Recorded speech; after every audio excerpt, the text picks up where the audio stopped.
De echte leefhavers binnen er van een mono betiert bij om haar mooiste foto's te maken.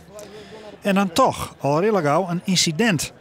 De model F34 wordt bekladden met farven. Nou, ik vind het schandalig.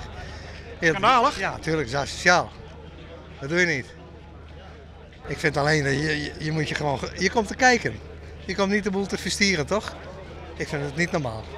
Een vrouw van 51 uit Deventer wordt daar letter voor oppakt. De meewerkers op de basis doen er wel alles aan om die dagen restig voorin te letten.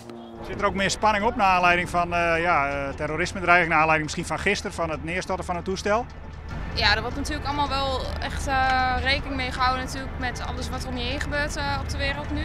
Maar in feite voor ons is het, we doen ons werk en gewoon een relaxed sfeer. Wij zullen door naar de persvoorlichting. Ja? De echte luchtmachtfan fotografeert het restig terug. En van de delstwatten van een Zwitserse strieljager, juist er bij Bitgem, vinden ze net echt onder de indruk. Een beetje risico van het vak natuurlijk. Het is ze vliegen natuurlijk tot zeg maar wat kan. En het is het opzoeken van de grenzen. Vergelijken met Formule 1 gaat ook wel eens mis. De Turkse luchtmachtploeg maakt het er onder wielens een mooie show van. Gewoon bezoekers binnen daar zelfs speciaal van kaam. Is dit oorspronkelijk Turkse? Ja.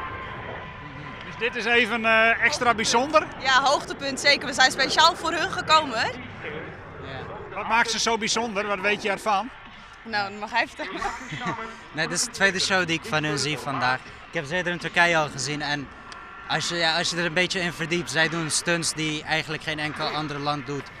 Dan wie er ook nog de commando-oerdracht van de Luchtmacht aan generaal Dennis Luit. Jeder wie hij nog vleerbasiscommandant in Ljouwert. Hierbij aanvaard ik het commando over de Koninklijke Luchtmacht. Dank u wel. De sfeer op het terrein bloot relaxed. Geen zorgen, zal ik het hoe de veiligers. Het is redelijk vertrouwd. Jawel. Redelijk. Ja, moet je niet in de dichte mensenmassa begeven. Je moet gewoon kijken. Voor de rest niet, geen probleem.